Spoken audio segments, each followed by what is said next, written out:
Magandang umaga, East Asia. Magandang tanghali, classmates! At magandang gabi, mga ka-heartbeat. Welcome sa #1 news and commentary program sa buong mundo. Walang kukontra sa... Kontrabando! Sige, pasok! Akala nyo palabas yan sa Remar, nasinihan sa Cubao. Sa bus lang yan, mga tol. Isang bus ng Arbolante Company ang nabiso ng MTRCD na nagpapalabas ng bomba ng umepal kasi mag-inspeksyon ang ahensya sa Araneta Bus Terminal ng Holy Week. Baka may bata, walang bata. Mahigpit na pinagbabawal ng MTRCD ang mga X-rated na palabas sa mga bus. Dumaan pa ito sa MTRCB. Sa pagkakalmo, hindi. So ito ay unrated. So violation yan. Pero kaya muna ng CD, sir. Ibaburn lang namin for investigative purposes. Marami tuloy sa mga pasahero ang nandiri sa palabas. Si Clara tuloy, nagtaray. Ito, kitang-kita ng dalawang mata na napakalaswa talaga nung ipinalanggas dito. Ang sabi naman ni Joaquin Torres III ng TGIS, Kaya nga dapat masusunod ang pinapantayan ng lahat ng mga bus na bumabiyahe ngayon. nga pala, tosa na si Angelo. Pinabiyahe pa rin si Manong driver pero pinagmulta ng 5,000 piso. Ang sabi siguro niya, makabili na nga lang ulit ng CD sa Quiapo. Kaya mga tol, sakay na. Pero kung ganitong palabas, hindi kaya mas mabuting tawagin itong Bang Bus. Wala na talagang sinasanto ang mga manyakis ngayon. Ultimo pulis, chachansingan pag may chance. Sa Cebu, isang parak ang muntik makasubo ng Junjun matapos siyang harasin ng isang foreigner. Naritong report. Gigil na nagkwento ang pulis na ito na itatago na lang natin sa pangalang Paeng. Kwento niya, jijingle lang sana siya nang makasabay niya ang foreigner na si Guk Melie Ezial. Nang matansya at masulyapan ng suspect ang kargada ni Mamang Lespo. Nako, bigla na lang dinakma ang ulo ng biktima at pilit na ipinasubo ng suspect ang kanyang junjun. Ew! So gigrab ko niya diri, giada ba? Ikaw, what will you do? You, police officer? I don't care, you idiot. Filipino monkey, kiss my ass. Ano ba?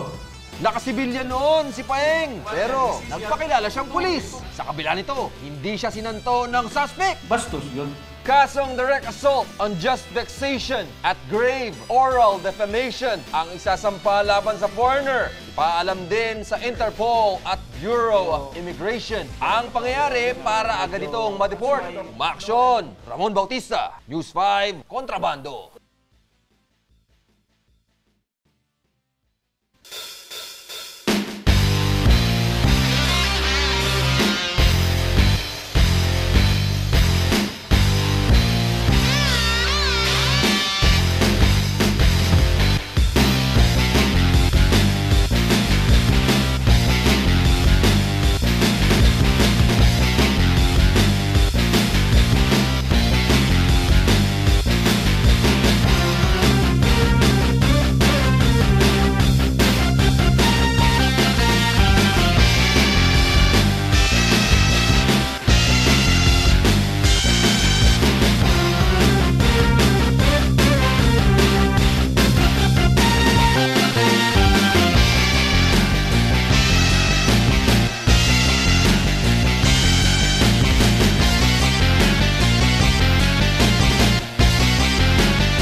Nakipag-party kasi si ate kahit pa pinagbawalan na ng suspect. Pero ang matindi, kalukabidang lang pala ni ate ang syota niyang super seloso. Narito ang report.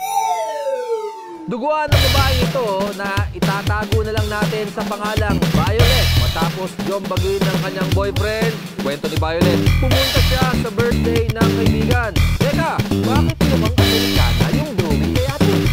Anyway, hindi pa nag-iinit ang kwet niya sa party, pinapauwi na siya ng kanyang labidab na si Jason dahil ayaw daw nitong nakikiparty siya.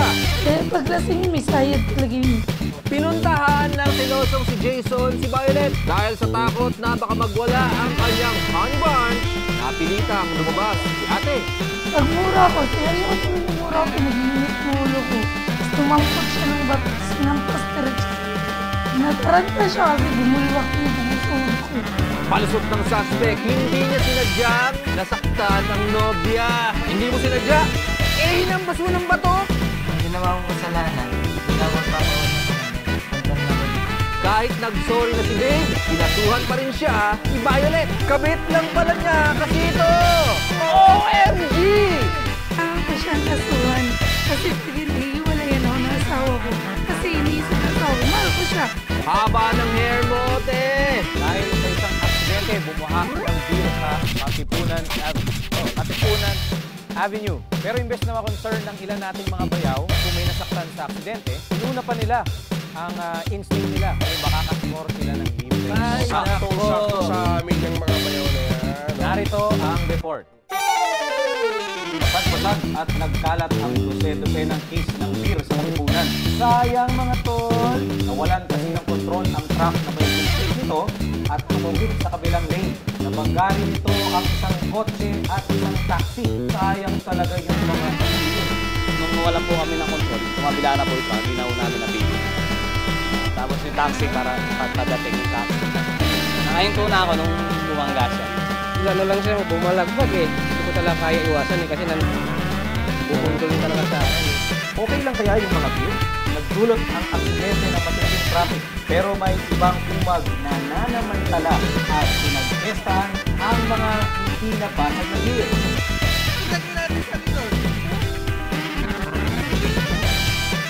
Alak po. Uy, kunwari pang nagsikat si Kuya.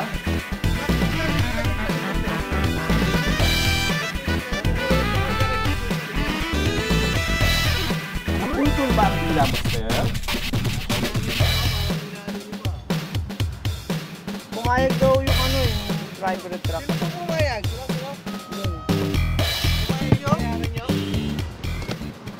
Uy, teka lang. Kuya, ni-interview ka pa. Kahit na siguro sa amin. Kapalmuks ka.